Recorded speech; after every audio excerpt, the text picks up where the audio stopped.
I want to thank you all for being here tonight. We got three excellent features: Doug Anderson, Lenny Dellarocca, and Octavio Quintanilla. Doug, if you're ready to go, I'll introduce you. Okay. Cool. All right. And let's be kind to Doug. This is his first time here, so let's give him a warm welcome. Doug Anderson's most recent book, Undress, she said, was published by Four Way Books. He has received awards from the NEA, the Massachusetts Cultural Council, Poets and Writers, the Massachusetts Artists Foundation, the Virginia Quarterly Review, and others. His first book, The Moon Reflected Fire, won the Kate Tufts Discovery Award, and his second, Blues for Unemployed Secret Police, a grant from Eric Matthew King Fund of the Academy of American Poets.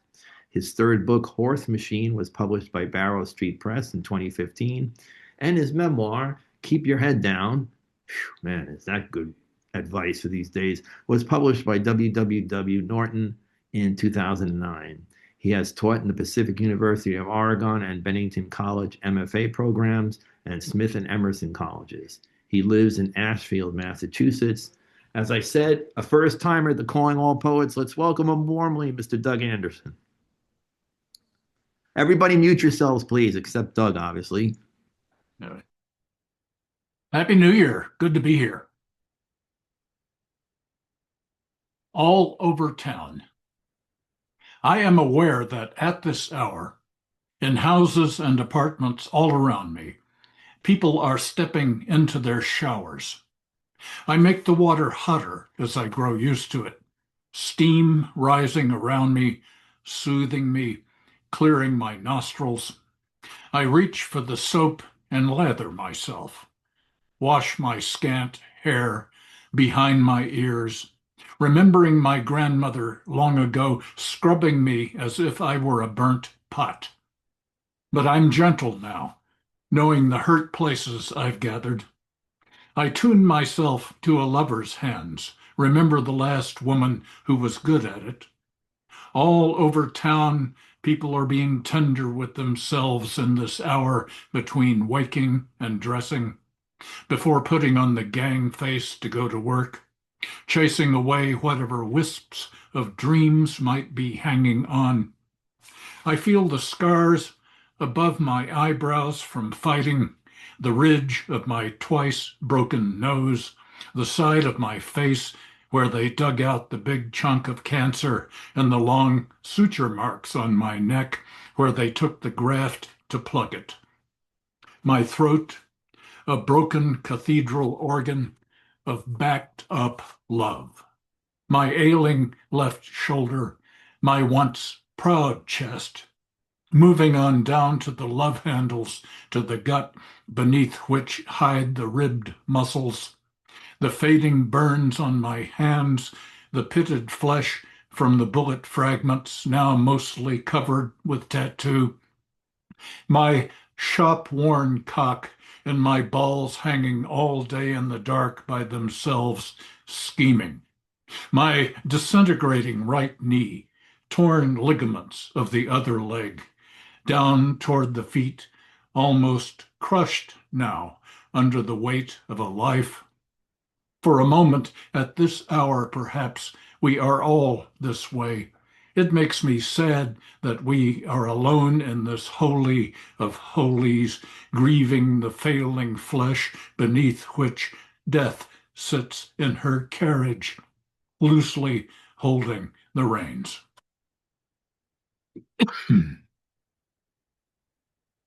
I'll read a couple of new poems. A friend tells me my phone call to her when she was visiting family over the holidays was like spring water to a parched soul. And I thought, we are not conscious of what we do. In fact, it is better so, because there's nothing in it for us, because the stream where we dipped our canteen was just there, given like breath. When I was fulfilled, when my suffering was lifted, I'd wear it daily, moments trapped in amber. We can look into and watch the scene unfold, like right now, remembering how your breasts felt against me when we lay naked in that winter morning. How I did not want to get out of bed in spite of having to pee so badly, and what it was like to get up and make the coffee and have you sleepily come into the kitchen with your hair wild from the pillow, a blanket wrapped around you, your smile. And when you said, "Next time I'll bring a robe," and I knew then that you loved me enough to return. We are allowed only so many moments of heaven, and then there is nothing. This is perhaps the beginning of prayer, not to beg the gods, but to sing of what small gifts there are in this mystery, to slow everything down and be in them with all we have.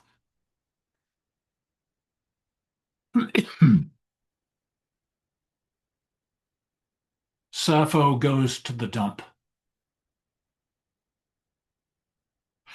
I took everything you left in the closet, your shirts, your jacket. It was winter when we met, in one bag, with all the kitchen scraps and rotten food. I wanted to get rid of you whole, nothing left. Then we went home, and with two fingers pleasured myself, spring window light across me like a broken mirror.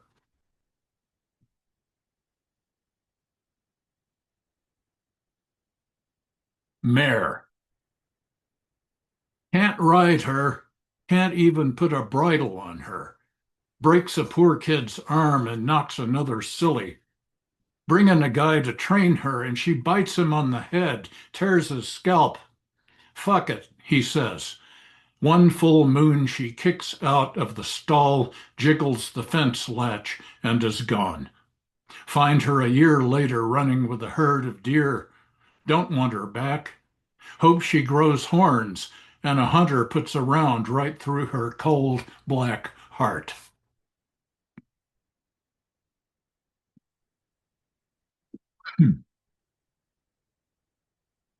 Hair amnesia.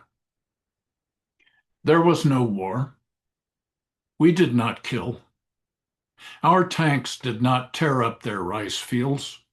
He did not bleed out in spite of my efforts. It never happened. Old men sat in front of their hooches, rolled a cigarette, and watched the light move across the paddy. A child rode the water buffalo home, tapping its flank with a stick. Farmers stopped in their fields, leaned on hoes, and sang Kadow. There were no layers of dead below the earth, Vietnamese, Chinese, French, American. No tiger cages on Kan San Island. None of this ever happened. Instead, we all swam in the warm salt sea offshore near Kim San Mountain, like the waves, green, backlit by the sun.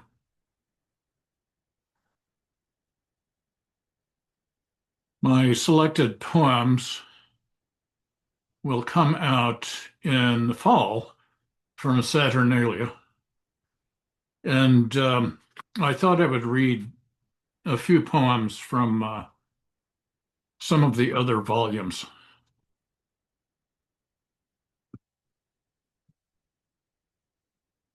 Letter to Martina Spada.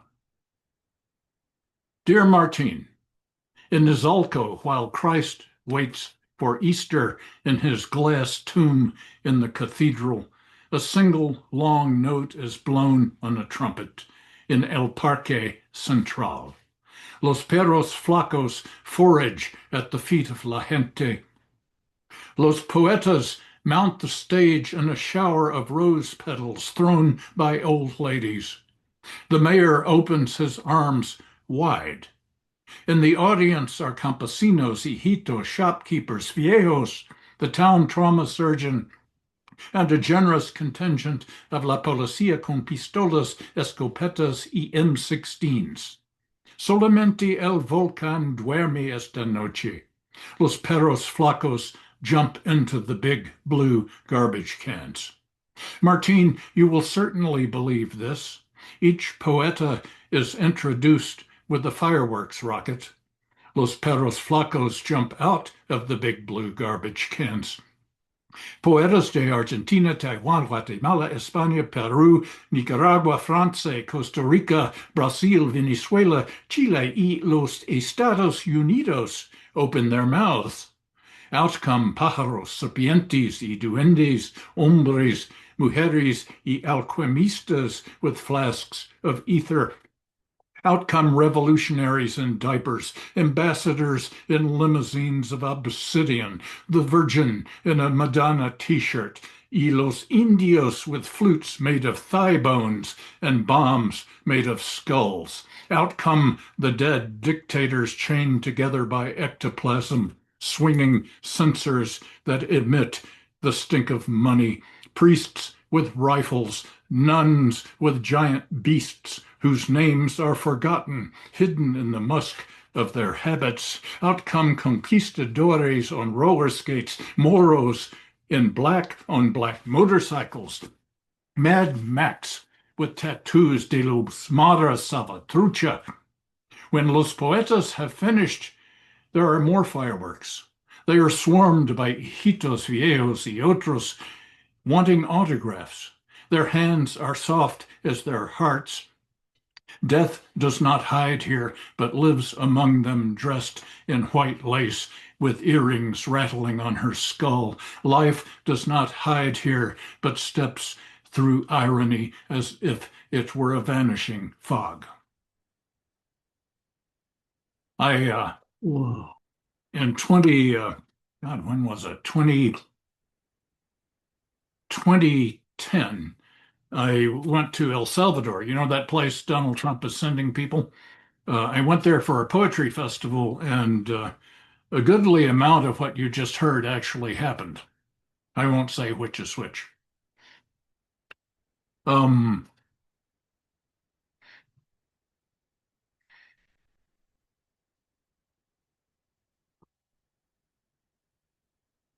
La vida es corta pero amplia. It's a Mexican proverb. Life is short but wide. I don't remember changing the oil, doing the dishes. Do remember when I woke up with you in the bed that was too small. Everything was new then. You, my body still forming, filling in. Don't remember washing the car, except maybe when you leaned up against the windows on the other side to help, and I saw your breasts through your t-shirt in the window, and you saw me seeing and smiled, took off your shirt, pressed them bare against the soapy glass.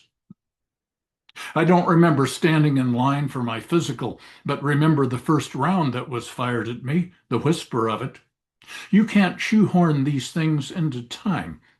They create their own world around them. You can't measure it. When you think of it, you step out of time. And when you return, wakened by a voice, you've been away years. I don't remember changing the tire, cleaning the rifle, but remember I found I could see music, could see words form in fire when you spoke. You, half naked in the front seat, riding down to the ghost town at Mallory Corta. Yes. When I do the numbers, I know just where I am in the continuum that will end me. I subtract. I add. When the poet Dick Barnes was dying, he didn't get serious and start taking stock of his life, but continued to do the things that brought him pleasure, playing washboard in the little band, translating from the Spanish, loving his great-hearted wife, even as he entered the final time and began the business of pissing through his pores because his kidneys failed. Do I have time to love again? To have amplia again, to watch the landscape flare around me and the stars turn brighter against the cold, stop time and let an island form around the moment, and when it is over, back to the one foot in front of the other part, the getting by.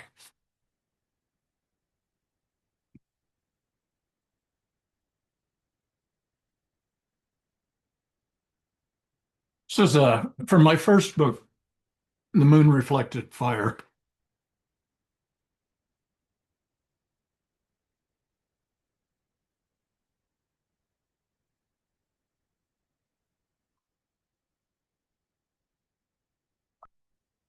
Night ambush. We are still, lips swollen with mosquito bites. A tree line opens out onto paddies quartered by dikes, a moon in each. And in the center, the hedged island of a village floats in its own time, ribboned with smoke. Someone is cooking fish. Whispers move across water.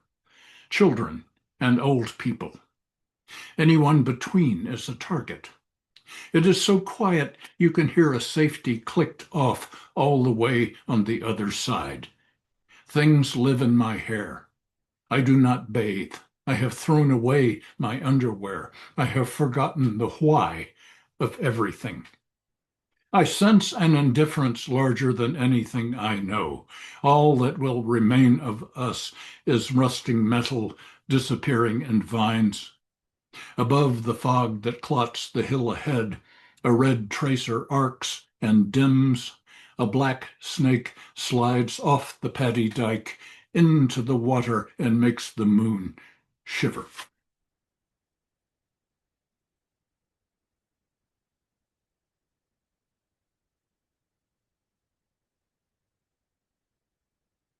Xin Loi means I'm sorry in Vietnamese. Xin Loi. The man and woman Vietnamese come up the hill, carry something slung between them on a bamboo mat, unroll it at my feet. The child, iron gray, long dead. Flies have made him home. His wounds are from artillery shrapnel. The man and the woman look as if they are cast from the same iron as their dead son, so rooted are they in the mud. There is nothing to say, nothing in my medical bag, nothing in my mind. A monsoon cloud hangs above, its belly torn open on the mountain.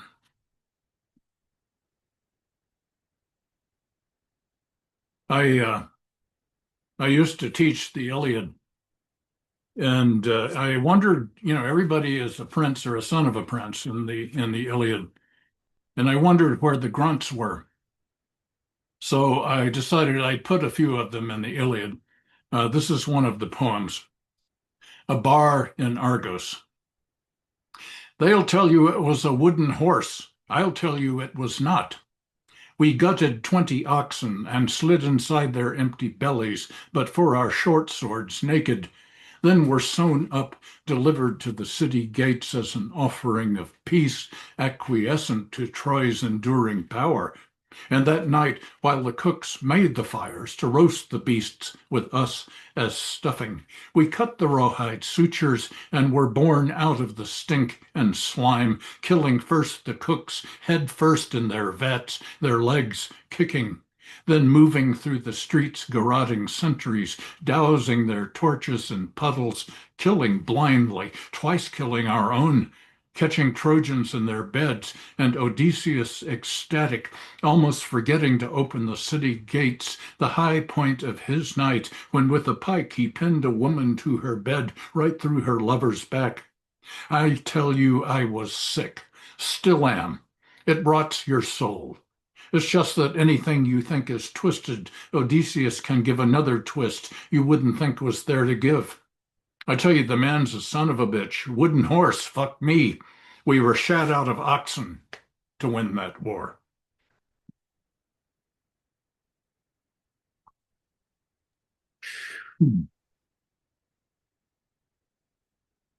Itinerary. In Arizona, coming across the border with dope in my tires and for months tasting the rubber and what I smoked, with a college degree and a trunk full of the war, working in one place long enough to get the money to stay high for a month and then moving on, drinking a quart of whiskey, then getting up, going to work the next day. A little speed to burn off the hangover. In the afternoon, a few reds to take the edge off the speed, and then to the bar. At the bar, the Madonna in the red mirror, my arm around her waist in the shared look that said, the world is coming apart. Let us hold one another against the great noise of it all. Waking with her the next morning and seeing her older, her 3-year-old wandering in and staring with a little worm of confusion in his forehead. The banner on her bedroom wall that read acceptance in large block letters. At night, going out to unpack the war from my trunk, a sea bag full of jungle utilities that stank of rice paddy silt and blood to remind myself it happened. Lost them somewhere between Tucson and Chicago. Days up on a scaffold working gable end trim with Mexicans who came through a hole in the fence the night before. Rednecks who paid me better than them. Laughing at jokes that weren't funny to keep the job. At a New Braunfels Oktoberfest, getting in a fight with a Black Army private who wore a button that read, "Kiss me, I'm German." Don't remember what the fight was about. Back in Tucson, up against the patrol car being cuffed for something I don't remember doing. Leaving the state, back with Jill in San Antonio, finding her in the same bar, driving her home in her car because she was too drunk. The flashers on behind me, then the flashlight in my face. In those gentle days, they drove you home. Stealing Jill's car out of the impound lot next morning to avoid the fee. Later, sitting buck naked across from one another at the breakfast table, wondering who we were. This woman who wanted to live with a man who had dreams so bad he would stay awake for days until the dreams started to bleed through into real time and he had to go back the other way and to sleep to escape them. Who woke with the shakes before dawn and went to the kitchen for beer. Later, walking down to the barrio slowly without talking, our hips touching. The Mexican restaurant, a pink adobe strung with chili pepper Christmas lights the year round. Inside, the bullfight calendar with the matador's corpse laid out on a slab, naked and blue, with a red cloth across his loins, and the inevitable grieving virgin kneeling at his side. The wound in the same place the centurion euthanized Christ with his spear. Our laughing, then not laughing, because laughter and grief are born joined at the hip. An old Mexican woman fanning herself at the cash register, her wattles trembling. Ray Cordar, to remember, to pass again through the heart. Corazon, Carraggio, core. How am I doing on time? One more, I think, Derek, Doug. Okay. Thank you.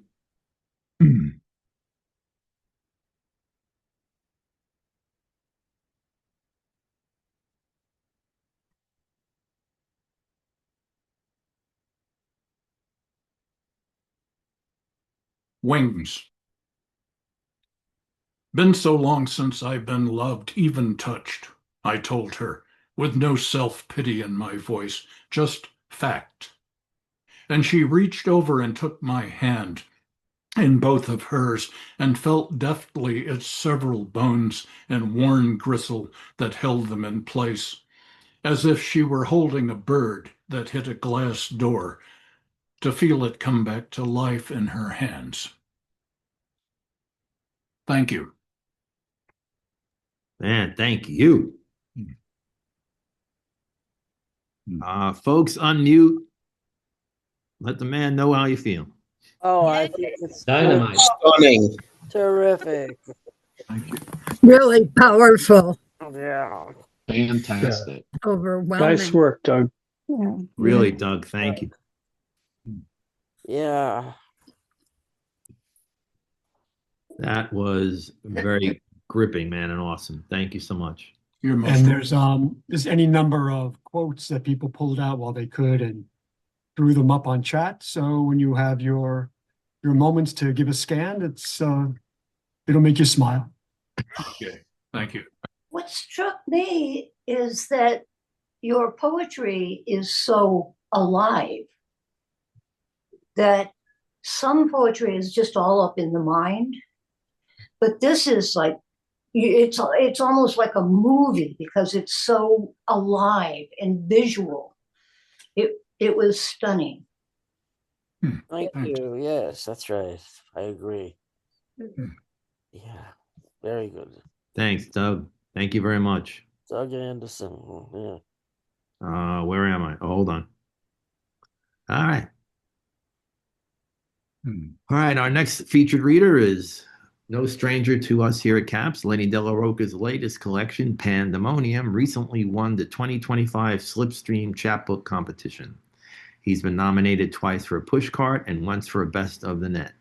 His latest work can be found in Tupelo Quarterly, Denver Quarterly, the I-70 Review, and BlazeVox. He has poems forthcoming in the Chiron Review and Rawhead.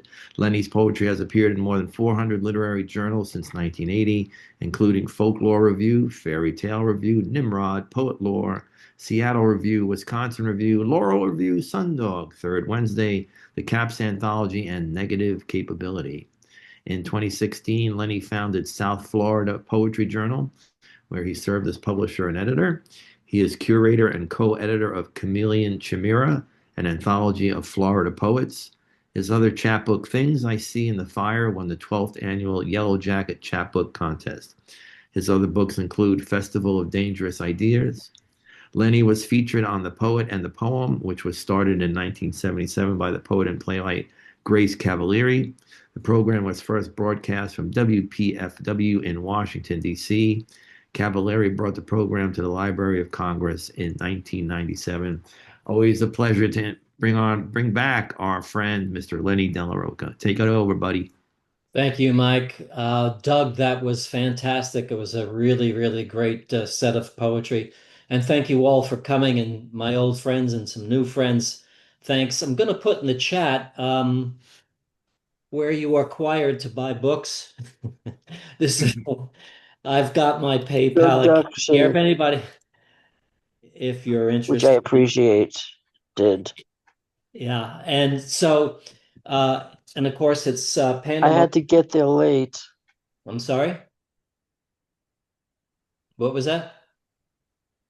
I think we need Greg to Greg, mute everybody except Lenny, obviously.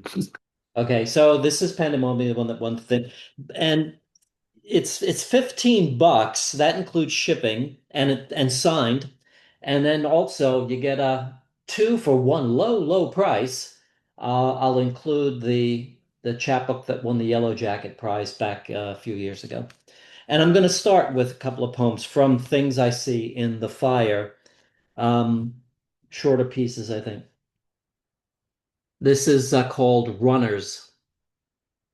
Runners are running from the wind, from the rags of the sun, from their names, running from ladders left against dreams, heaving men who've lost their breath, fears fleshed out and breathing, running from the thought of quitting that they may end when they end. And this is called Painting in a Fresh Mirror. My hands pass through her. She is shadow. I can't touch her pensive stare. Earlobes and forehead, feldspar and ashes. She passes through walls. I pick up hairbrush, mirror. Everything smells like lilacs, fireworks. And then this is called The Sleeping Man. Here is the unswept and disconnected, the undone and not anymore, the still and full of dark, the what has been left to itself, odd and fragile, moth-loved thing, the raw and mighty, oldest want, spilled out and torched, the hollow evening of almost a color, boxes, spoon, shoe, the everywhere of absence, a body touched but not moved. Here is the religion of dead light. And that's from Things I See in the Fire. and then I'll read a few from Pandemonium. I think I might end with a new one. So this is called Samara. The title is, if anybody, I've read the book. What is it? Journey from Samara, whatever it is. Anyway, it's from an Arabian folklore myth or something, where this guy leaves his town to leave because death is coming for him, and he goes to the town of Samara. This is, I think, in Saudi Arabia, whatever it is, and he doesn't realize that death follows him. He's going to get it anyway. This doesn't really get to that in the poem, but I took the name and it sort of kind of plays with the idea. Samara. What about the clouds? They're willing. When we arrived here, weren't we made to feel lofty, like it might rain, and these folks, neighborly enough, kept us under umbrellas, took us into their homes. Names came slowly, and the children's, as always, were the last ones we remembered. And who could tell one from the other, all blonde and blue on purpose? And who could tell, I already read that line, on purpose. As for the days that followed, we fell not inadequately into the stream of things. Hal got the job and I started the play acting group. Their expectations were met with how we dressed, more like them. Even the colors were planned, put them out at night on the bed, and we were in stride the next day, sure. But there's a more purposeful aspect of going away from things, uproot and become strangers, though leopards and stripes and all that. Nobody knows anything about us until one of us slips at a party or out walking dogs with Rachel or Biggs. The lag in conversation, the glance. It's unfortunate. Hal almost packed up when I said something about the fire, but I talked him into relaxing on the porch Sundays so the men would be set at ease and the ladies assured of church and so forth. It's why we wear it, this emblem, because of the circumstances. People freeze in the face of it. Besides, this is no different from anywhere else. It's always the same, and we like it here. It's brisk and high. The sky might be a bit heavy, how it swoops low sometimes and someone goes missing. Easy to brush off. To be expected, really. Hal and I are used to it. The others, well, they don't know. What they don't know is best kept quiet for their own good. Ambiguous, no? Shutter speed. I saw a photograph of lightning striking the Statue of Liberty. One long bolt from the sky forked into two like the Frost poem. Some scholars say the real meaning of road is not what people think. I grew up in a world that believed lightning could not strike the same place twice, but cameras proved it wrong. It's so quick, lightning, one thrust to the ground, to golfers with clubs in the air, to the great statue herself, is actually many hits. We just can't see them. Maybe the Greeks knew, but the scrolls at Alexandria were burned. If you've ever loved someone who sliced up your heart behind your back and didn't learn it till later that her mouth had been struck by a friend's lips, or if a man promises to raise you up into the light, but really means to cage you, who speaks with that famous forked tongue, you'll know it's too late. It will end behind your back and right in front of you. It's that quick. This is the invention of New Year's Eve. It kept on snowing. Half the boozed up grown-ups and all us kids in PJs followed you out of the house, giddy with anticipation of it. The bells, that's what time it was. That's what you called it. Even before I knew what it was, I believed in it, because you gave it a name. It sounded like church, with toys in it, like stars if you could only cup your ear to midnight. Something that could be, something that could make magic animals sparkle on the front lawn. I hoped it would. Something called the bells must be keen, and it kept on snowing because you wished for it, and so did I, Ma. The rest of the family inside singing Auld Lang Syne, the Isons and O'Donnells wary neighbors at their blinds. What the hell is that noise? But we didn't care. It was the bells, and half the family froze their asses off at 12. You gave us wooden spoons, pots and pans, and said, do this, and we did. With all our might, we beat them in the middle of the street, a festival of jesters and buffoons. And the whole world shined like a cloud with the big old moon in it. It kept on snowing. It was crazy cold, but I didn't want it to end. I loved the bells, Ma. I wish I could tell you how much. So this is Title Search, and it's the same name of a poem by John Ashbery. A title, and it had the same kind of repetition of phrases. The mouse who lived in the Hamptons, cat balance, forever giraffe, horse among dandelions, 6 sparrows for tea, lion's dream about Mars, the chameleon who thought it was a nun, machines of clitoris, the poodle murders, twice the leopard, some lice, crows in pantomime, wolf in the apocalypse, the elephant who slept with the Holy Ghost, alligators in space, the moose who lived in the magnolia tree, geese who love women with red hair, chimpanzee in a strange land, the fox who ate Santa, roosters with cramps, skunk in the furnace, the rattlesnakes of God, elegy for a swan, the secret codes of parakeets, lobsters come for Sally, tuna bells,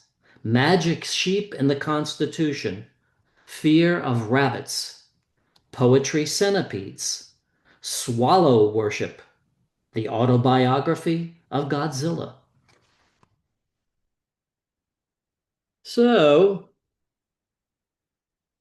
this is, these are all prose poems, by the way. The whole book is all prose poems. I should have left pieces of myself in the walls. This comes from, I saw this movie, and it was a single woman who lived by herself in the house, and she moved a lot. And I don't remember that it really had anything to do with anything. She just kept moving to different places. And each place that she lived in, before she left and moved on to the next place, she would write little notes and little things, and she would put them in like the door jamb or whatever. She would hide the notes in the walls. And I don't think it ever told you what it said, what she wrote. She just wrote these things, and I thought that's sounds like my kind of thing. So I should have left pieces of myself in the walls. In the film, a woman who spent most of her life moving from one town to another leaves behind a note stuffed between door jamb and wall in each home. The slip isn't there by sight. Would take pulling the wood away to see it. My guess it's not for new tenants. I've planted orange flowers, please take care of them. No, I bet it's a note to the house itself. The moon in its skylight, doors with music in them. Thank you for your windows, sweet with trees, the apples, the winter glazed walkway, but I must go.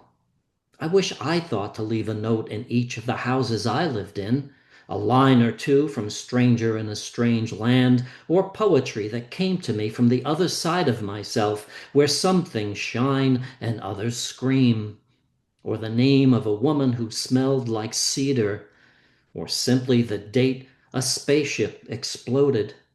But all the homes I've lived in had no tongues.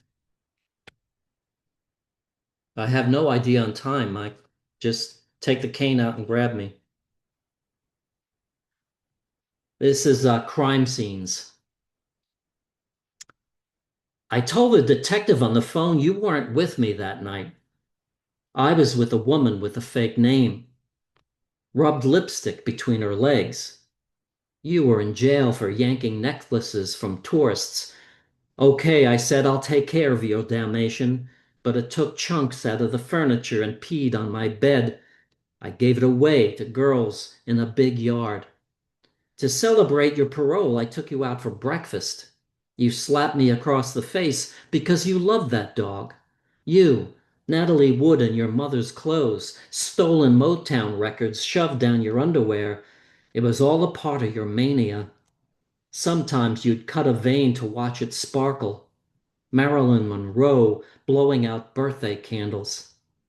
On the way to rehab, you jumped out of the car, leaving the $2 silver you stole from me on the passenger seat. Seemed like they lost electricity, so I flung them out of the car, became falling stars in another universe, and somebody made a wish. I won't be back, you said. I had things to do and kept driving. Later that day, the woman with the fake name called. She wanted her money. Showed up with a man with one eye. It was the detective. I'll read one more from Pandemonium, and then I'll read a new one, and I guess we'll call it a day. Yeah, that'll be good, Lenny. All right. Actually, I'll just go to the new one and leave that there. No, do the one from Pandemonium. Come for you. Yeah? Okay. I will do, let's see. Redland. There were woodpeckers having a field day out there. It was a big house across from a farm with a tractor halfway gone in the light. Long rows of black earth hissed on the ground just before dark. Afternoon kissed by Faulkner himself. I'd never been to Redland before, and I slept that night with Ludi and Grace in the same bed, slept with our clothes on. Earlier at dinner, the boyfriend put his fork down like it was punctuation because Anne sneezed. He demanded the why of it because it meant repressed anger, hostility. He was the kind of guy who believed in things. There were bugs in the wall because of it. Orgone energy, he said, body light that could heal the crestfallen and listless. He talked like that. But Anne, 2 months shy of baby time, had nothing to say about it, and boyfriend launched out of the house, whistling through his nose. When Anne sneezed in the middle of the night like a house ghost, comfortably halfway up the stairs, the argument took up again. The three of us woke up with the air close and hot. That wasn't a pop balloon, I said. Ludi said she just got her period and there was blood between her legs. Grace said, let's get the fuck out of here. So I'll read one new one. Thank you. Now this is real new. If I can find here. Pinball machine. And Frank threw another chair into the fire.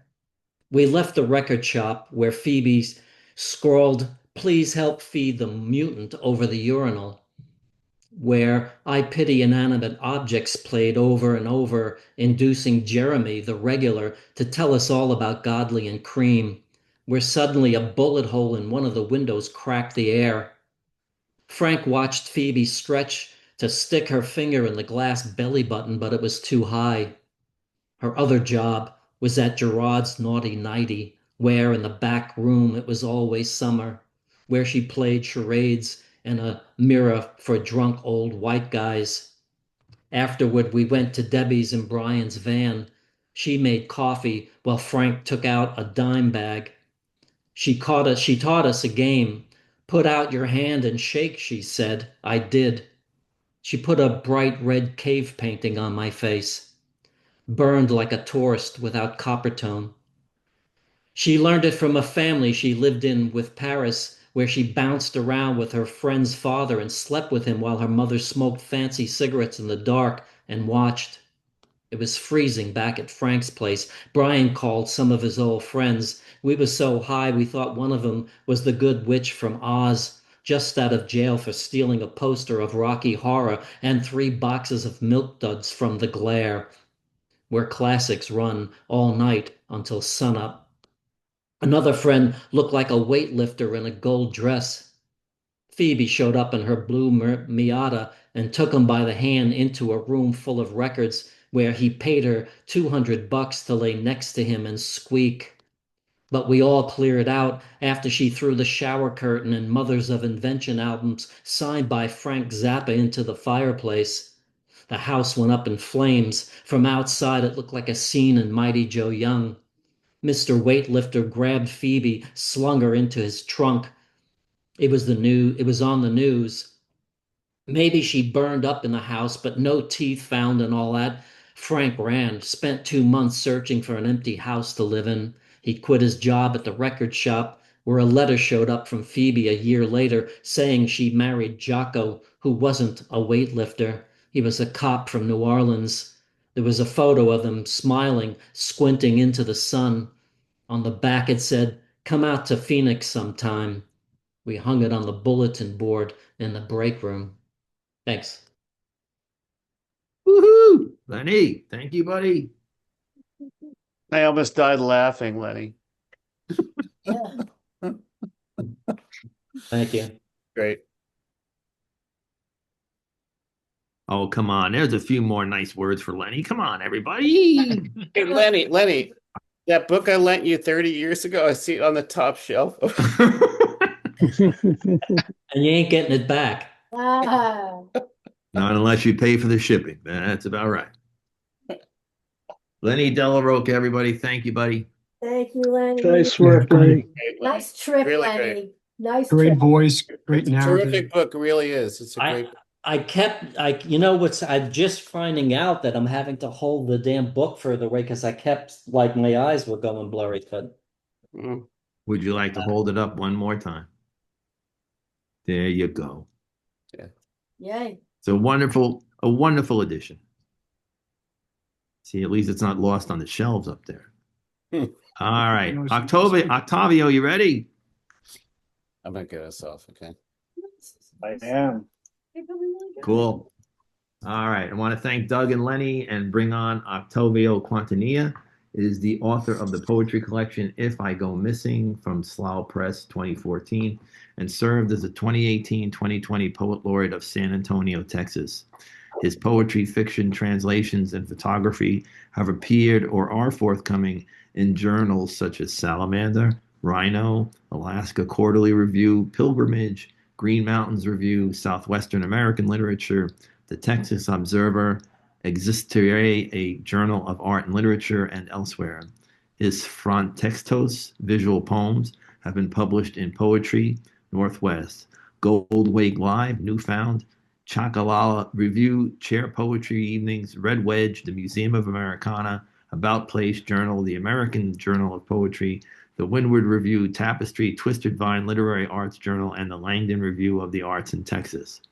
His visual work has been exhibited at the Southwest School of Art, the Presa House Gallery, Equinox Gallery, and Our Lady of the Lake University All-State Almagar Art Space in Mission El Centro. I'm mixing this all up, sorry. Let's go to something else I can read right.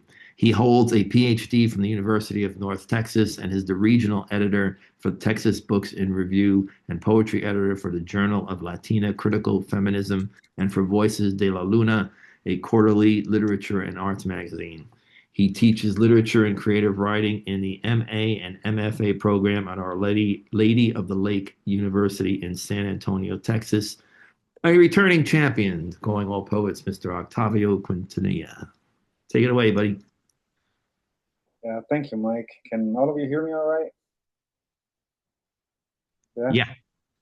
Well, I don't know where you got that bio from, Mike, but that's not the one I sent you. That's like 10 years old. But it's all good. Everything's in there is true. So Okay. I'm going to read. Well, first of all, thank you, Mike, for reaching out and inviting me. I really loved all the poetry that I heard tonight. That's Doug's poetry and just every poem. I think that's my type of poetry that I like to read. So I'll read some poems from this book, The Book of Wounded Sparrows, that came out in September, Texas Review Press. And I have another book called Las Horas Imposibles, The Impossible Hours, from University of Arizona Press, but I don't have a copy, so I'm not going to read from that book.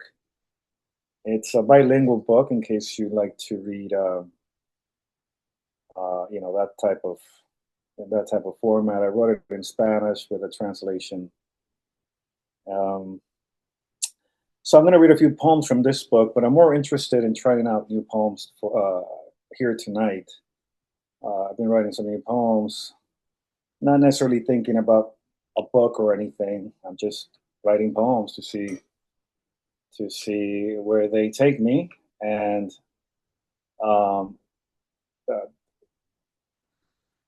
I've been reading from this book so much, all of 2025. And I think reading new poems tonight will give me a little break from this. But I do want to read a few poems from here. And I'm going to read poems that and I'm going to put a timer here. I think you said 20 minutes or so, right? So let me do that real quick. Yeah, 20 is good. Okay. Or less if you want. It's all good. 7:03.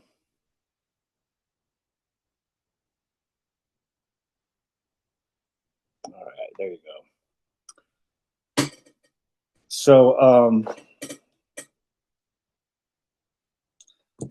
this book, just to give you a little back context so you can understand the poetry that I'm going to read.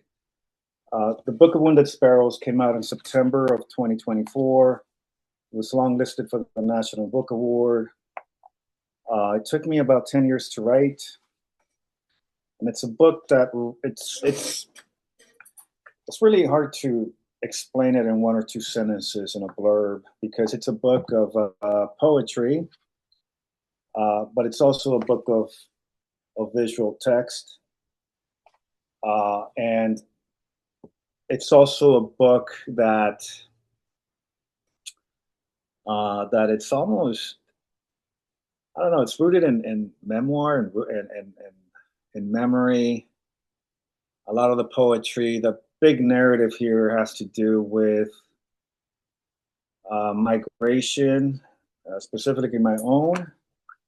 I was born in South Texas, but I lived in Mexico till I was 9. And my parents lived in Mexico. And when I was 9, my little brother and I came to live with my grandmother in South Texas, so we could go to school. We were American citizens. My father was a farmer, and at that time, my parents and my grandmother decided that it was time for us to come to the United States. We kind of had the golden ticket, so we did. The only thing that I guess became a problem was that my parents and my siblings stayed behind. So this book has to do a lot with geographic dislocation, familial separation, and all those elements that get lost once you cross a border, once you cross a river. Your friends stay behind. In our case, your family. Even your language, right? I mean, my first language is Spanish, but the moment that I crossed the river to Texas, the first day I stepped into a classroom in Texas, I was told, directed to not speak Spanish. And so even my language in many ways got lost. However, I have worked on it, and that's why I wrote that second book, The Impossible Hours in Spanish. So it was a lot of studying. It's a lot of, because I grew up speaking Spanish, but it was border Spanish. It's home Spanish. It's not formal.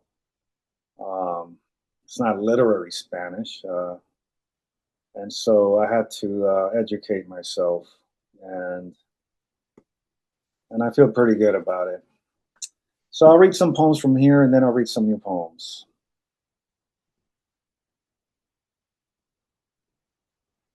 And I'm going to read poems that I hardly ever read from this book.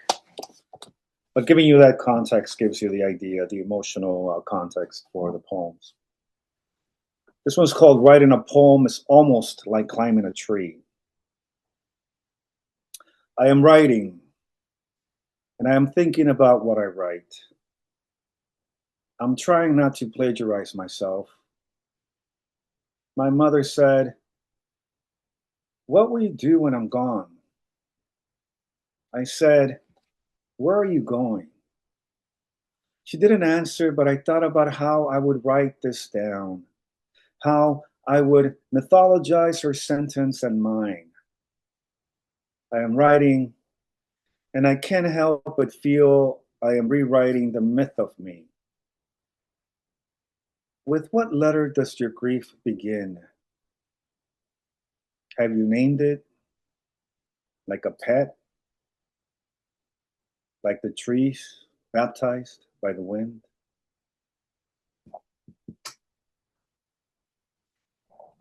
Love poem with two fires. First, I dream my teeth are falling off and I try to push them back in place. Then I dream I take things out of my mouth, cotton, for instance, or a woman's endless braid of hair. I see my future move ahead without me, and no one comes to explain what I'm ceasing to be. My best nights are when I dream you are a fire in the middle of the wilderness. I am your favorite tree burning in that fire. Hombres. Hombres, it's a title in Spanish, men. The fields vibrating with buckshot, evening like a horsetail, trailing the light's dim promise. My uncle brings home the half-open mouth of a white-tailed deer. The rest of its body follows, antlers heavy like a wooden cross. I am small, press myself against my father's legs. The massive animal on the table, built sturdy for times like these. Under the light bulb, gently swaying in the humid air, the men drink beer and point to the only star willing to testify on their behalf. I am curious about death, but I've never seen the meadows where the grown men go. Never alone to rub wilderness all over my arms and chest. Staring into the buck's dead eyes, I know I will be alone one day. In a field all a-tremble with evening, the dying lights bristle against my face. The torsos of the men who love me, laced with the earth's skin.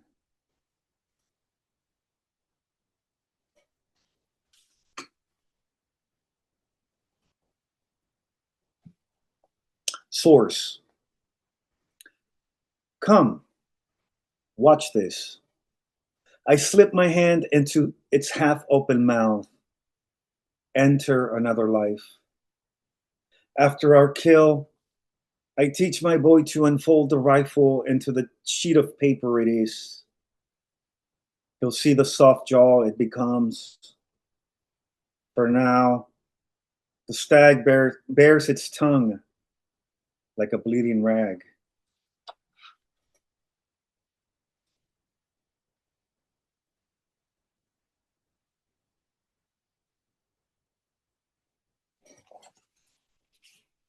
Gregory Samsa's sister. I'm sure all of you know who Gregory Samsa is. It's the Kafka character. from The Metamorphosis. And in that novella, he had a sister, Gregory Samsa's sister. I too forget her name, your sister's. When I'm in bed and think of her, my wife next to me, reminding me, as she sometimes does, that she never knew her father. What was her name? Hard to remember anything after I see her ride a train somewhere my life had always wanted to go. It's how your story ends and hers begins. A train, and she standing up at one point from her seat, stretching her young body. I imagine by this time it is no longer weighed down by duty, her body a symbol, I would argue, of what's left after grief bleeds out. I am almost sure I misread the whole thing. Or maybe I don't remember as much as I think I do. But every time I think of your sister extending her youth like a map for all to behold, I wish I could give the woman who sleeps next to me directions to a past where she can have the chance to meet the man she grieves for.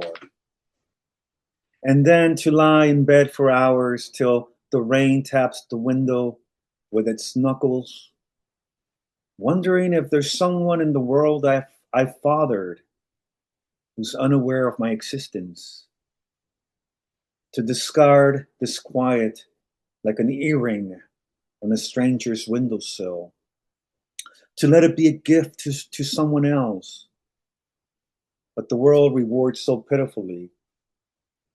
You and I are made of the same unhappy dreams, the same quiet that closes and opens all frontiers. Deep at night, when I think of her, your sister, I want to ask my wife to hold me. Hold me, I want to say, until all my flesh burns off and all that's left is light.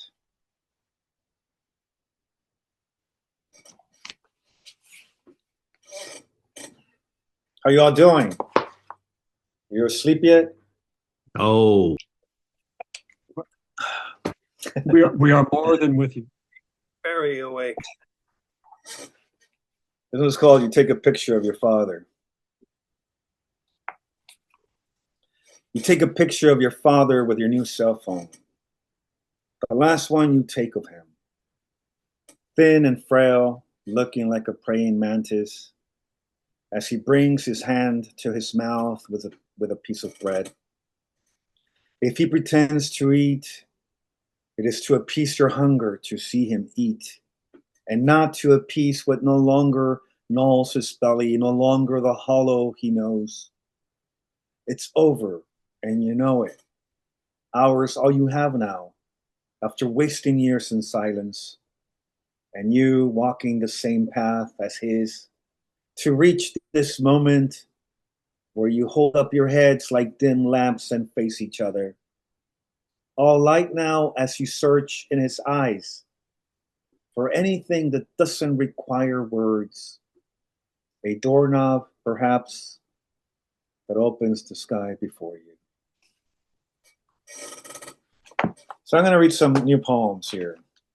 I got a few more minutes, so I'll try some new poems. From my notebook. go for it.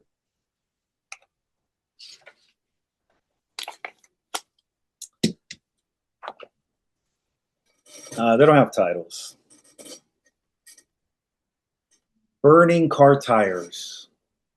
The smoke heavy like tar on our skin.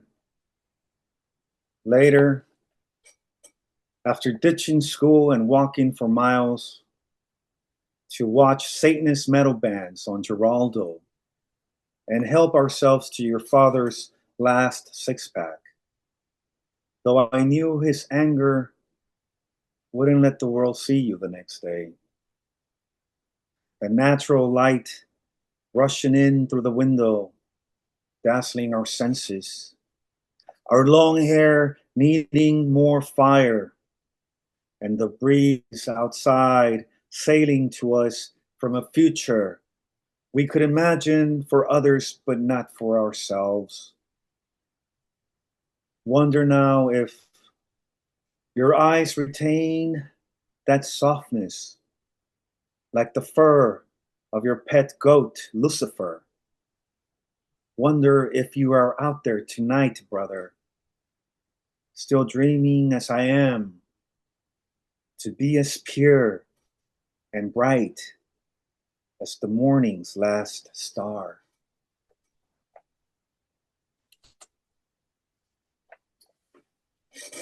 My father never read to me.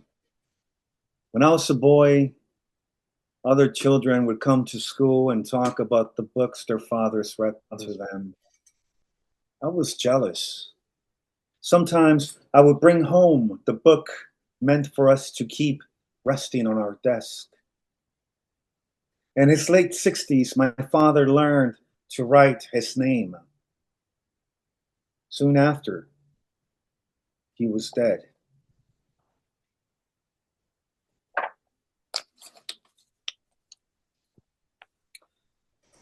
I want nature to accept me for who I am, for the stones on the riverbank to break themselves in half for my blooming, for the grasses on the side of the road to tip their hats at my passing. I have no more time to waste and walk backwards to the beginning. For what else is there to pour into the word elegy that it doesn't already contain?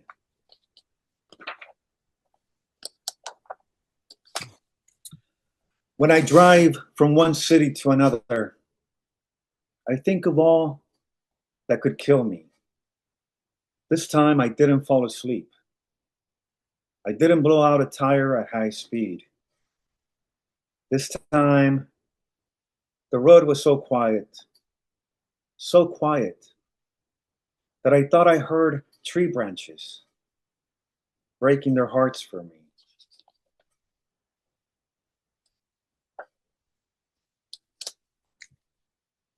I found out trees are afraid of fire, how the young ones tremble at the striking of a match to light a cigarette.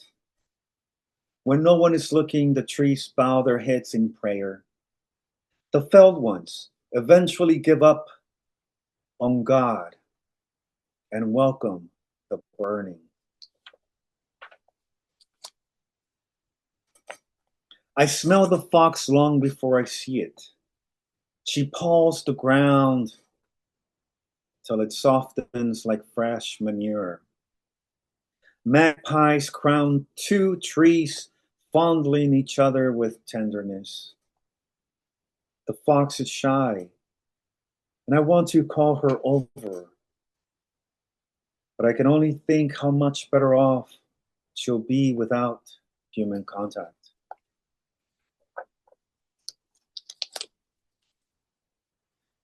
Can't remember what hurtful thing I said or what you said to hurt me back. What does it matter? Time has passed, and passing too are the clouds over the city in which we found each other, over the ruins where we lost our dignity. Dog's Life. This one actually has a title, Dog's Life. My neighbor's dog lives life as if the wars are over, as if the bombings have stopped, as if the playgrounds have been rebuilt.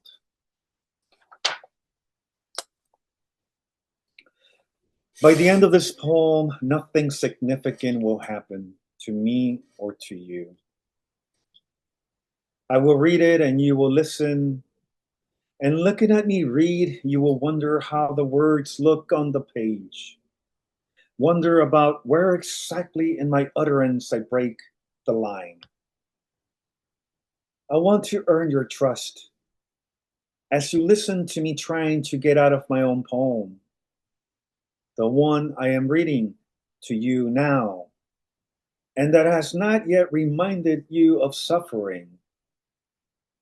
There's no lesson here, just you and I trying to touch the core of our marrow, you by listening, and I by the failure to confirm that you are.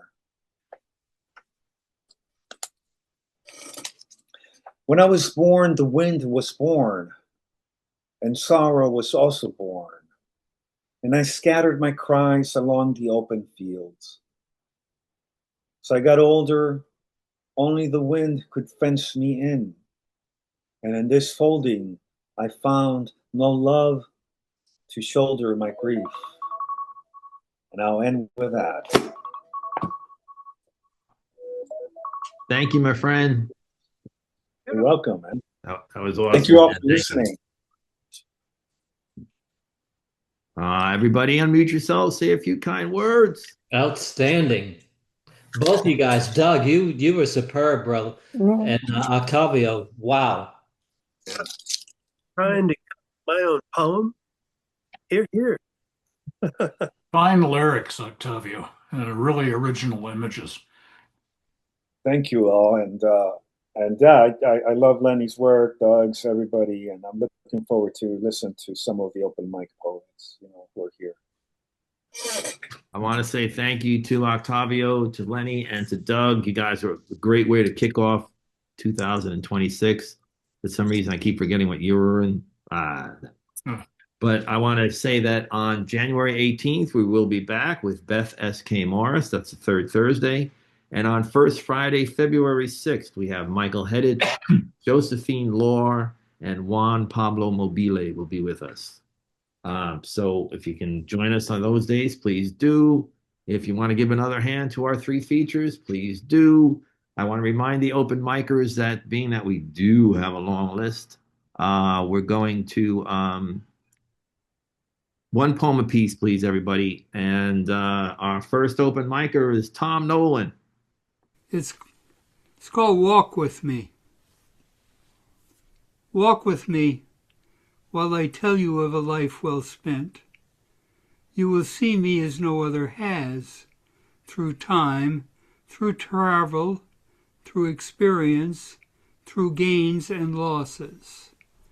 Walk with me while we talk of transitions, urban parochial grammar school to suburban public middle school to rural central high school. Walk with me to college that offered experience outside books, that offered social, sexual, musical adventures beyond my rural high school day years. College populated by people more urbane, more self-aware, more together than I. I'll bring you to the blue school bus at the far end of the campus, to the rehearsals, Ed, Bill, Harvey, and me, singing folk songs to Bill's guitar and Harvey's banjo, singing to ourselves, then to the girls we invited. Walk with me while I tell you of the Air Force, of 7 years, growing, learning, traveling, finding and losing love, then finding it again. Of the magic of Istanbul's great bazaar, where I never went out the same path I entered, no matter how hard I tried. Of the Blue Mosque, not a tourist attraction like Hagia Sophia, an active place of worship. Of how I stopped there every time I came to the city just to meditate in the courtyard. Walk with me through life changes, marriage, a home in Lorton, Virginia, a son, a new assignment that disrupted all that.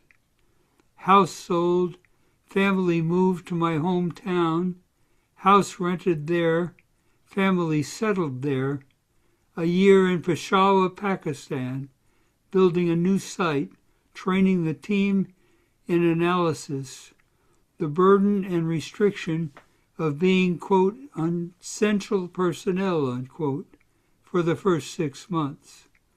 Called back early by my wife's pleas to congressmen, Air Force career kaput. Walk with me into civilian life, into lucrative computer jobs that landed the family in the Hudson Valley. A career as a programmer, instructor, manager, a marriage dissolved, another born, 2 sons, 2 stepdaughters, retiring into my own business, gaining daughters, losing one son to anger, watching, helping the others grow into awesome, successful adults. Walk with me as I look at my life. 5 grandchildren, 2 great-grandchildren, retired from all jobs, writing books, taking pictures, selling both. House, cars, all paid. Walk with me toward the end, through aging and illness, with a body that no longer climbs on a bike, walks long distances, builds things, steps on a ladder. A body that spends quiet time writing, remembering, waiting by not waiting for the last breath.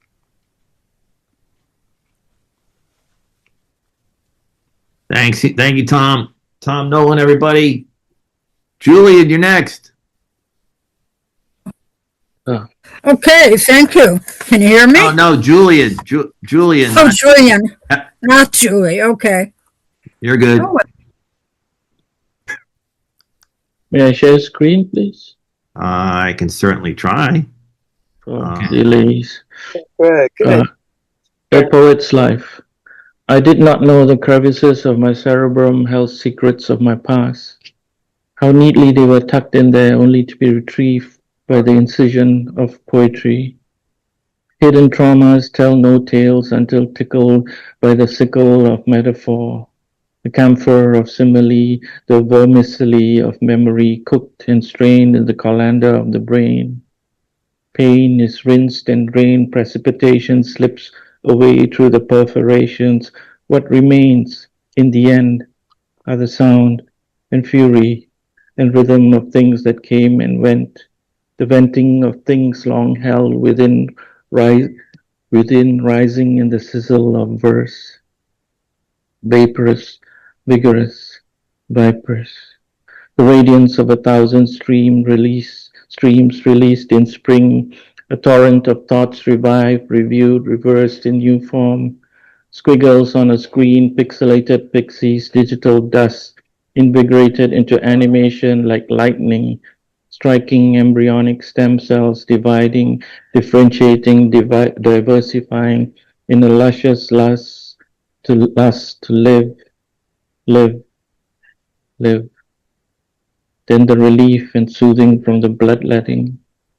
The word ache extracted, throbbing on the page like a pink appendix on a white sheet. The whole left behind to be cauterized and closed for good. A heart still beating in retaliation. Thank you. Julian Matthews, everybody. Margie, do you want to read?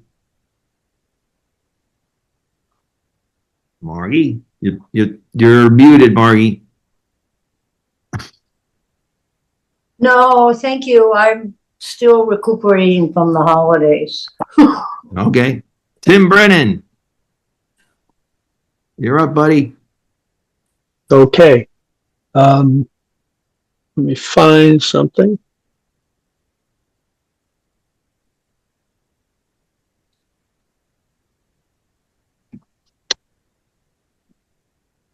This is called, it's a poem I wrote after Arthur Rimbaud's poem Loeb. I embraced another ragged assertion. Nothing had changed on the face of the facts. Suspicion so clung in the minds of former apartment dwellers sleeping outside the tunnel. I passed for a living and warm excuse, the wheels of trains rolling by, my shoes soiled by careless dog walkers. A surprise at the garden overlooked by ripe pomegranates was a snake which offered to sell me its last name. I laughed at a team of sperm donors double-guessing their way in and out of traffic. At a flashing red light I spotted the goddess. I drew up all of her scents, secrets, one by one. In the alley, my arms shaking. On the terrace, where she nearly stopped my heart with her tongue. She sped past the homeless and the drones of this great city, and like a beggar pup I chased her. On the boulevard, by the cops selling expired green cards, I wrapped her in all the illusions I had collected, then felt a little her imagined body. A flash of lightning split the air. When I awoke, I was salt.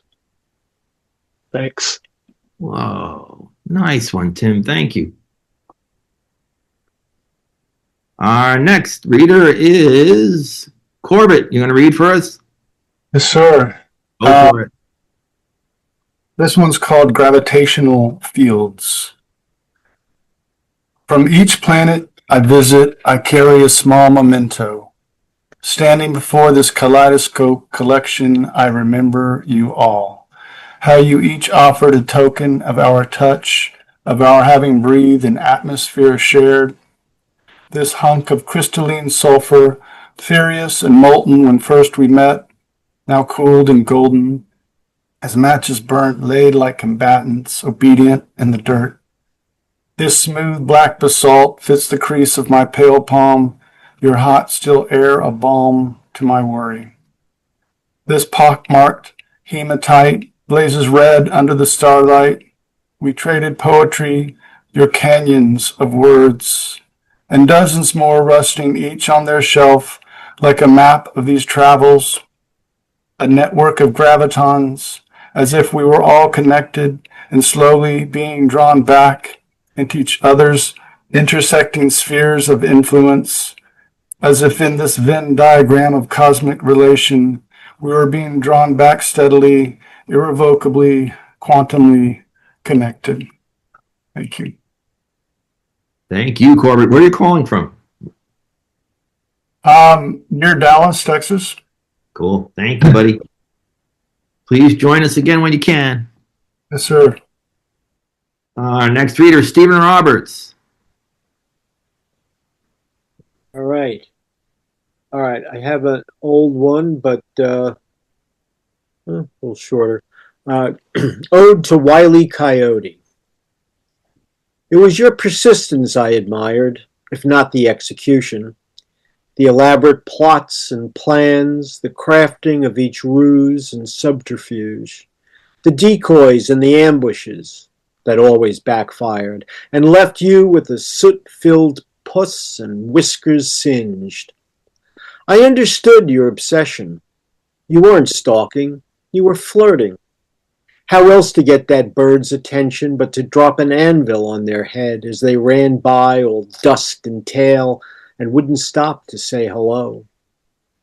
I have known such desperation, have known how an imagined future may shimmer in a jumbled mind miraged by love, coruscating like the northern lights in a heart bereft of sun. But what would have happened, dear friend, if the Acme gadgets had succeeded and you had caught that speedy bird, your Zoom crush, the one that occupied your thoughts and dreams and gave a purpose to your austere life amid the lonely desert plain? Would that have been enough, or would you have wanted more? Thanks. Nice one, man. Thank you, Stephen. Roberta Gould, are you with us still? Roberta. Is she still here? Yeah, she's on the Zoom board. She's on the Zoom board. Roberta, can you hear us? Roberta, can you hear me? All All right, let's go with Bob Heeman. Are you still with us? Yes, I am. All right, hold on, buddy. I'll put you in the spotlight. I'm not as quick as You used to be. There you go, buddy. Okay, this is a very short one. With wings. With wings, the trees become different. The sky, no longer an explanation. Hey, Bob, do another one. That's too short. Okay, this one is even shorter. The ladder. Where the ladder leads, the light has not yet gone. Thank you, man. Thanks. Roberta, you with us still? Ken Holland, you're next. Okie dokie. And thank you, Bob, and all the features. Might have been a CAPS lineup of features that have the creds across all three that will set the benchmark for quite a while. This came from a travel from a couple of years ago. It's called Still Life with Movement. When the beggars of Prague supplicate themselves, they stretch their bodies along the ground as Muslims do in daily prayer. Foreheads flush to the street, eyes, if open, cannot be seen. No movement at all for all the time I was there. They can, at best, I believe, listen to the sounds of their solitary duration, as tourists cater to their own passage around them. Though no tourist I'd seen had thought to bend low enough to leave a few coins, as some no doubt had done at the city's historic church altar. But why this exact pose is enacted by each beggar is unknown to me. Perhaps it is from a cultural legacy. Perhaps it's from humiliation. Perhaps if they offer no eyes to be seen, we will be more free to slow and pause and maybe lower to one knee. Just enough distance to let that person's existence tap us on the back. To pull deep from memory a word that might be mendicant. Or a word to show my complicity. There's really no way to know, not when the shape that moves on proves to be the shadow of my own. Wow. Thank you for listening. Thank you. I'm unmuted, Mike. Can you hear me, Mike? Yep. Thank you, Ken. All right, Roberta, you're next. Let me just bring you up on the spotlight here, and we'll take care of that. Thank you. I try my best. Oh, I know. You got to start your video there, Roberta, so I can put you up on the spotlight. Well, I don't know how I can find it, so I don't know. Oh, wait. See, I don't have the complete screen. View. Just put on the bottom where it says video. Just turn it on. Only I have a vertical thing. I don't have the whole screen. Oh, all right. Well, you want to just read? Sure. Yeah, go. Yeah, just read your voices. Yeah, It's great, if so I go for it. find it, you'll see my picture later. Okay. I'm just finding a whole list, and I found this from 2012. Tangor Road. I met the man with the chicken, and I'm sorry, Tangor Road. I miss the man with the chickens, zesty as he fetches the eggs, gentle with the hens, reaching into the coop.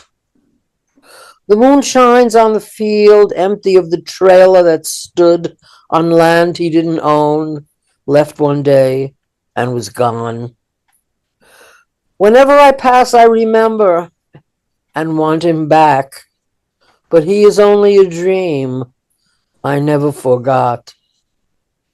I would do much to find him, though we met only twice.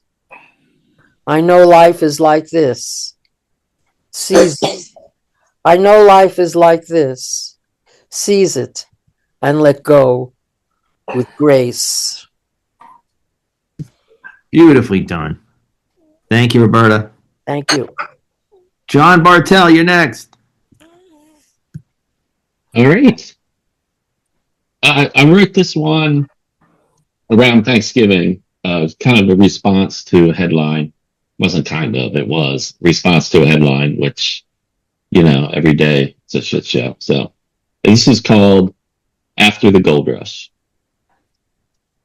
The Marines have landed at the Fort Worth Nature Center, storming Greer Island to liberate it from the tyranny of the Goat Man, or perhaps is training to capture a Venezuelan nature center.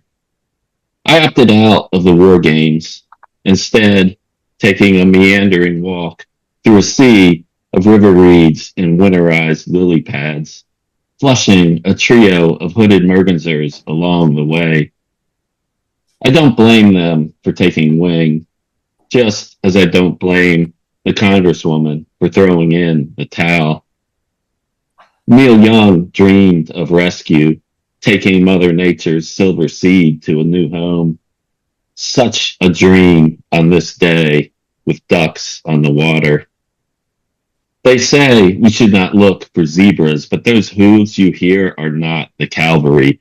They are men with means on black stallions, men with standards, men who would rape 15-year-old girls, but draw the line at taking 9-year-old boys under them.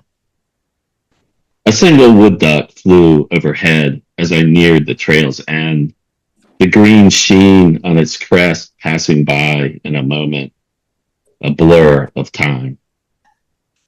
Thank you. Thanks, John. John, I know it's a little bit ahead of time, but John will be featuring for us on September 4th, along with Kate Himes and Sean Panofsky. So if you can remember that, we'll be back in September. Our next reader, the one, the only, Miss Francine Witte. You're up, Francine. Oh, thank you so much. Okay, nice to be here, by the way, and happy birthday, Mike. Thanks, Francine. This is called Cinderella Later. Every night, we'd end up tromping the cobbled streets, shorty old shoes and pumpkin guts under my nails. Grab on, he would yell, as if this time the spell wouldn't break. Can't we just buy a carriage? I would say, but that wasn't the point. Truth is, he'd gotten hooked on the magic. Adrenaline pop of watching the footmen turn back to mice, some crazy addiction to sparkle and poof. Well, I just wanted the simple things, a reedy broom, the honesty of dust. In time, I got him to give it up, go to bed early, but that didn't stop him from sneaking out, digging my slipper out of the trash bin, tiptoeing past the fireplace, and searching the town for the girl I used to be. Thank you. Wow. Wow, nicely done, Francine. Thank you. Good to see you. Joan Goodman, are you with us? Joan, Yes, I am. okay. Go for it. Oh boy. Alrighty then.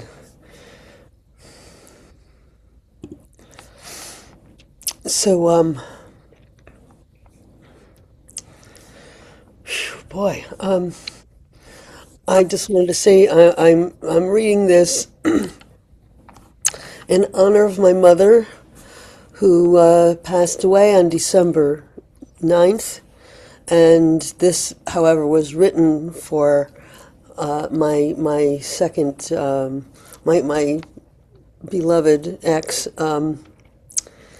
not ex, but whatever. Anyway, he passed away long before that, about 10 years ago. So it's called The Perfect Bowl. On the day of your funeral, I broke my favorite bowl. I stare at the shards and mourn the loss. It was perfect. It served me well. Perfect for multiple uses, always in close reach. It made itself available. I could choose what I wanted to put into it. It could be heated or chilled, the right size for a large portion of soup, a salad, a serving of stew. Easy to lift, easy to carry to remote locations, the snack table by the TV, the porch, the stoop. I loved that bowl. But I made a mistake. I wished it would always be with me. So then, in the next moment, it slipped from my hand and was broken. The moment I make that wish about anything, my favorite sweater or tote bag, a walking stick, a notebook, a poem, it shrivels, melts, disappears. It walks away or leans and gets forgotten against some wall or on a grassy hill. You were the perfect bowl. There when I needed you, full of what nourished me most. You held my hopes and held up new ambitions. You were overflowing with kindness. I have wished to lighten my load, to move on. Whenever I break or lose something, I rejoice for what's been lifted, the weight of too many belongings, too much stuff, clutter, demanding attention, delaying progress, distractions from the work I need to do. The nostalgic drag of past glories pulls the mind backward. But the perfect weight of your soul floats over me. It cannot shatter, will never break. The bond we had in life now floats between us. The filament of your memory I am tethered to forever. The living grace the dead with blind homage, grateful for the distraction, keeping them from the fear of day. Sunlight coming to sharp, unblinking, bright, spoiled. No one can blink when the dead call for attention. A moment, listening, is worth many watching. The music of this moment cannot help blessing us. And what we see is none of what we get. This day, this blinding day, having to know you are not long for this world, will keep me singing, to forget, speaking of everything else, anything but the children far away in a dark place, on a dangerous highway, in the company of stranger people than myself. If this brings you joy at all, then there is reason and time enough to call the children in for dinner, catch the cat and feed her too, lie beside the aging hound and bark with him in his senility, keep company. His hair, you don't realize, will show up in a garment bag 5 years after his passing, and you will stand in a crowd listening to the folk singer after the reading, writing words, pictures, songs, to an old love, for his sake, a little better and happier to be in this reverie. Well done. Thank you, Joan. Thanks. Thank you. All right, who's next? Ted Millar, you're up, buddy. All right, thank you. These poems are terrific tonight. This is just fantastic. This is a poem that I wrote recently that I'm planning on including in the chapbook I'm putting together. It's called Long Enough to Lose Someone. The facility where my daughter lived for 9 weeks treating anorexia looks just like another northern Westchester multi-million-dollar McMansion. Long driveway snaking into the woods, in-ground pool, sprawling property abutting the Connecticut state line. The main street it's on doesn't contain anything one might associate with a main street. No shops, no post office, no police or fire department, no school. Just an austere country road meandering long enough to lose someone trying to get home. Thank you, Ted. Thanks. I'm sorry if I sound a little quick or a little fast paced here. It's just that I'm trying to figure out who the next reader is and find the spotlight for them. So I'm listening, but I'm just a tad bit distracted. Our next reader is the one, the only, a Caps favorite and a long time Caps supporter, Amanda Russell. Thank you, Mike. No, I got it. Yeah. Okay, I'm gonna read this one. It's called Internal Rotation, with lines from Emily Dickinson. Dear Emily, because I could not stop for death, dear uterus, why? His carriage drove through my gate. Did you kill my children? Didn't I say stop? Are you the God who lives inside me? Inside me, waters have flooded the earth, the primordial, in blood. Excuse me. Fire. You Brutus. You underworld of my inner sea, because I could not stop for death, there was a second coming. He kindly split me open. I lost too much blood, fainted between two nurses, our arms interlocked like angels' wings. I was caught, pinned down, and stitched up like when my midwife said, this isn't going back together right.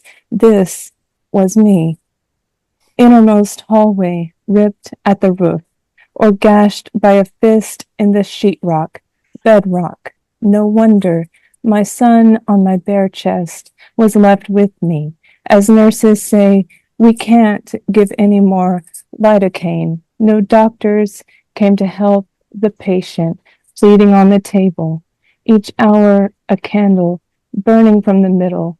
When the priest arrived, he said, if only we could see how grace filled the room. One need not be a chamber to be haunted.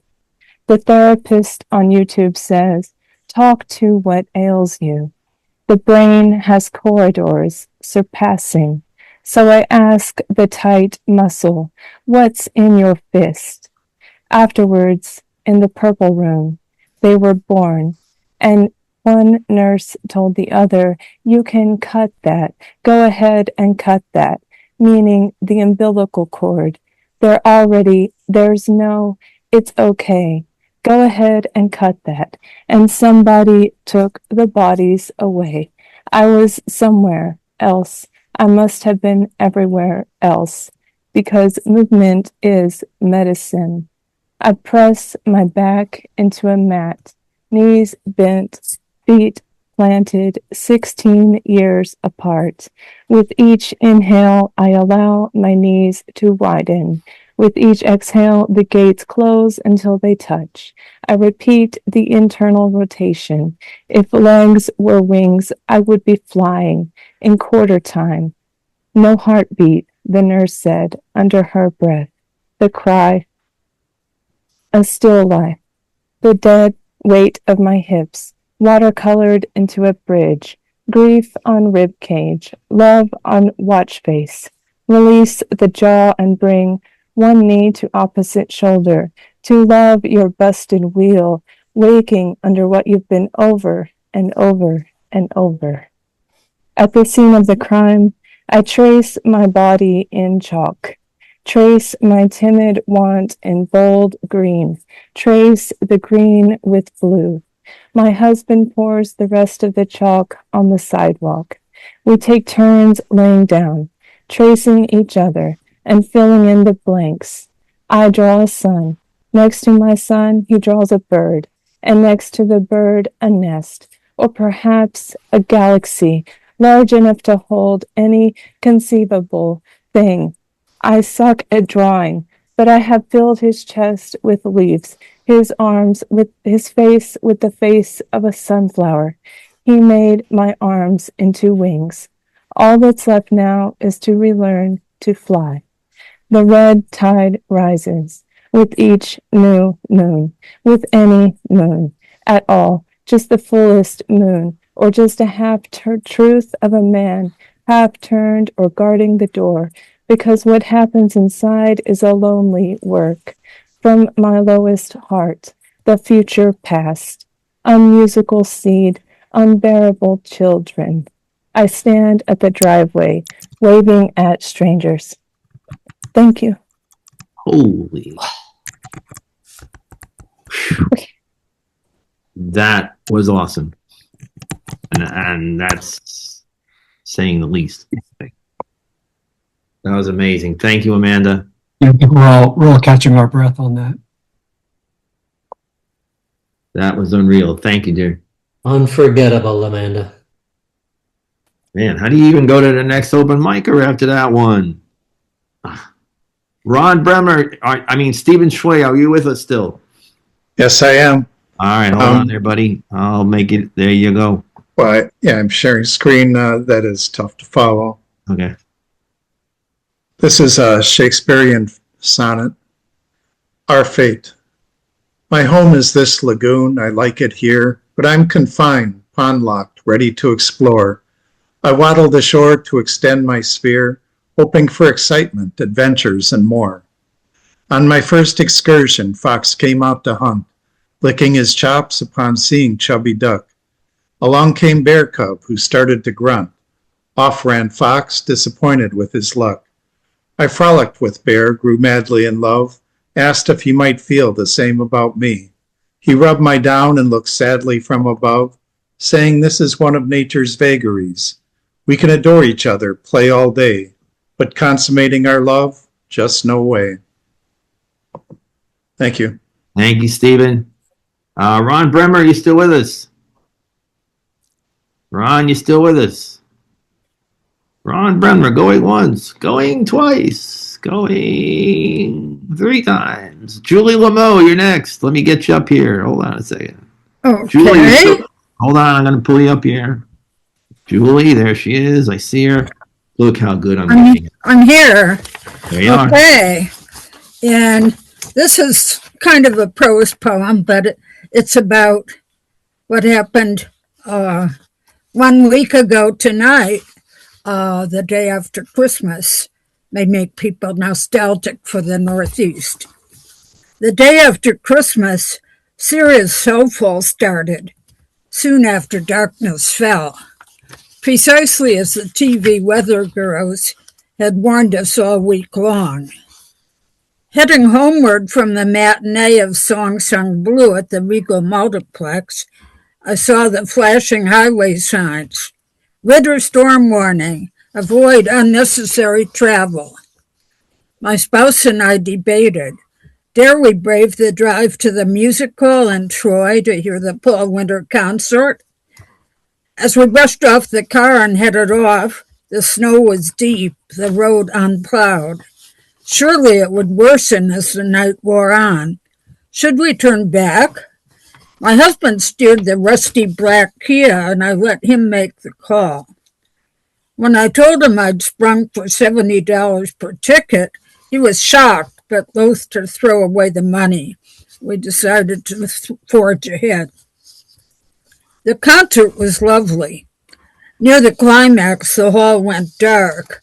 We listened to haunting wolf calls and howled along. Leaving after the encore to brave the storm, the crowd was cheerful, delighted to welcome White Christmas, even though belatedly. When we exited onto 2nd Street, snow was still falling seriously, soft, gentle, glistening like a Hallmark Christmas movie scene. Better late than never, Christmas had been brown and dry. The black Kia, frosted in wet fresh snow, reminded me of devil's food cake with white buttercream frosting. As we brushed the flakes away, I realized I was hungry. Creeping home at 20 miles per hour on unplowed roads, most of them uphill, we wondered if we'd make it. We could always spend the night at Stewart's, I suggested. They were open 24 hours, and we could pig out on ice cream and apple fritters. But no, we forged ahead past the point of no return. Edwards Road, the shortcut with the fewest hills, seemed endless. The little Kia groaned and struggled mightily. At last we reached Troy Avenue. When the Christmas lights on our Colorado spruce came into view, I knew we'd make it. A final desperate push up the steep driveway, and he switched off the ignition. Our car sputtered into silence. I exhaled deeply, gasped, and realized I'd barely breathed all the way home. Almost midnight, blanketed in stillness, as the snow kept falling. Today I slept till nearly noon, hours more than usual. My worried cat nudged me awake, and I woke to the sight of sun sparkling on snow. The storm has passed. The road's been plowed. Our neighbor dug us out, but I haven't set foot outside. A decade ago, the deep fresh powder would have lured me east to Jiminy Peak in a day of downhill skiing. But I've outgrown my ski pants, and I don't dare risk a fall on broken bones. So after our snowy adventure, I plan to cocoon myself in quilts, drink lots of rum-spiked eggnog, and hibernate till New Year's Eve. And that's pretty much what I did. Well done. Thank you, Julie. Always good to see you, Julie. Thank you. Thank you. Thanks for listening. Catherine Nagonic, you're next. There she is. You got to unmute.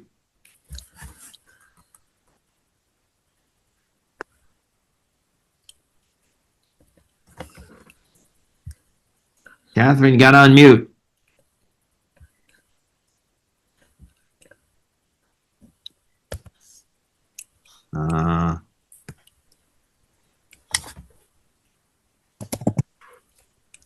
Catherine, can you hear me?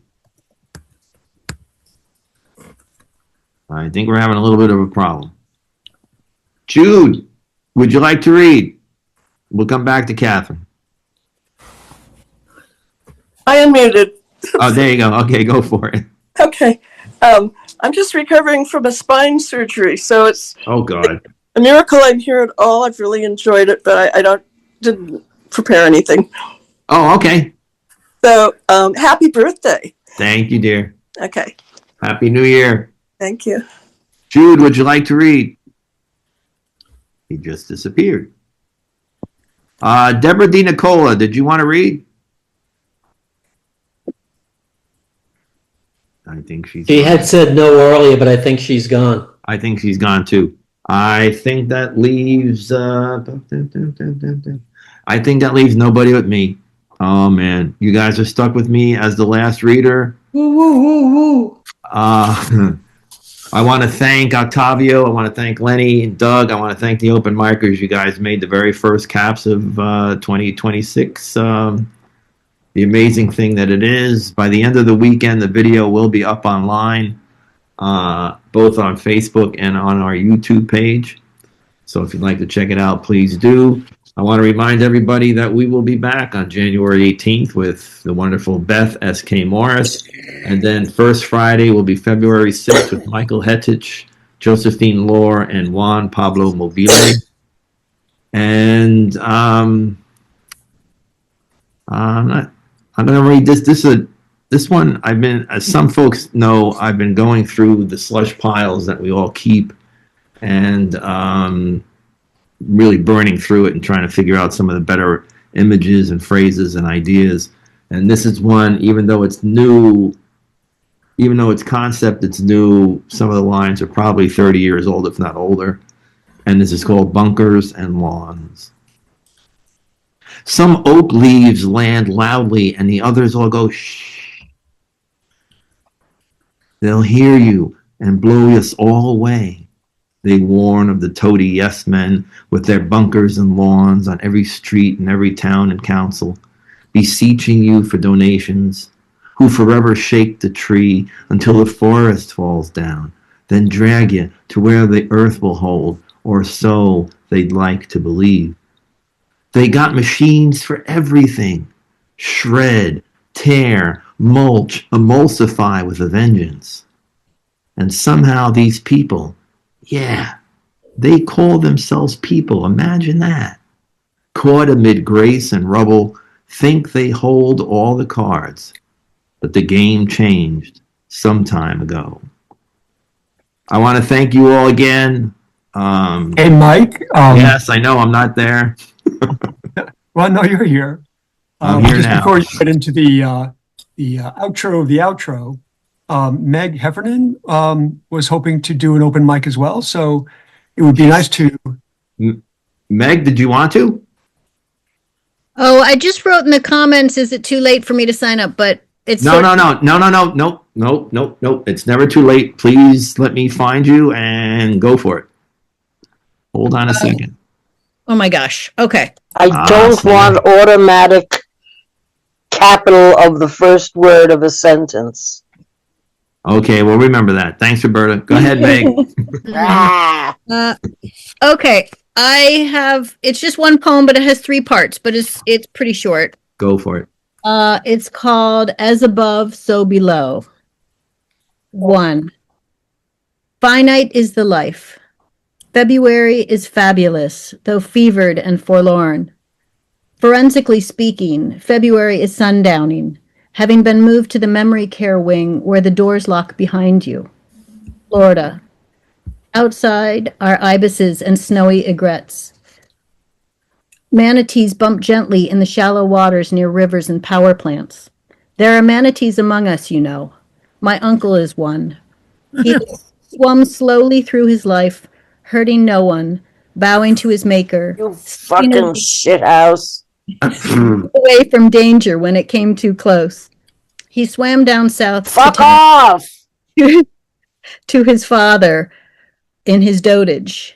Grandpa lived till 106, cycling slowly through the neighborhood on a 3-wheeler, himself also a manatee, one who had learned to work the land. 2. Finite is the life. A manatee's body disintegrates in the river and vultures feed. They are dying everywhere and quickly. One named Buffett loved his brother Hugh so hard his colon burst. More mammals floating, mouths agape. Gaping, we watch and wonder. All the oddities of our love stacking up squarely to look like sins. But only to those who don't eat enough seagrass. Only to those who never pay attention to the warmth of moonbeams under the waves. 3. My father talks about St. Peter a lot these days on our walks. He hopes the fact that he named his first son after him will get him brownie points, maybe creak the golden gates open a touch farther. He can't help but be a little flattered, right? The saint rushed forward to shake the hand of his brother Dan, a doctor who treated migrant workers in Michigan fields out of his car as a young med student, who dedicated his life to treating the poor. No way he's not getting in, Dad says. He slows his steps as the sidewalk dips. He's kidding, but serious. Years earlier, another brother, Bill, left the Catholic Church, and their sister Harriet convened a panicked cross-country meeting to discuss what would happen to his soul. She wanted all her siblings in heaven with her. My dad thought it was over the top. Now at 88, he's not so sure. Harriet is gone now, as is Bill. So too Helen, Frank, and Jim. I think you'll be all right, I say. I am watching for red-tailed hawks near the cliff, but there are only crows and ravens circling. Thank you. Beautifully done, Meg. Meg, thank you. I don't know what that little interruption was, but I muted everybody the best I could. So I don't know. Anybody else? Judy, did you want to join in? No, thank you. All righty. Had a great time. I guess that pretty much winds it all up for the first Friday in 2026. I want to thank again Octavio, Lenny, and Doug. Thank you very much. Thank you, guys. And all the open micers, you guys always bring your A game. Thank you, everybody. Happy birthday, Mike. Thank you. If anybody wants to say a few kind words to each other, please do, and we'll shut it off as we go along. Happy birthday. Thanks, everybody. Hey, thanks so much. You're welcome. Good luck. Good luck to all of us. Yep. Be 6. Praises to all for their brilliance and for sharing it with us. Yeah, Yep. nice work, And a everyone. very happy new year to everybody. Right. Great to see you. Happy birthday, Mike. Thank you. Yes, Happy again. birthday, Mike. Happy birthday, Mike. Happy birthday. Thank you. Before we break into song, You are the gift, Mike. Nah. Cats couldn't be without all you guys. So thank you for all that.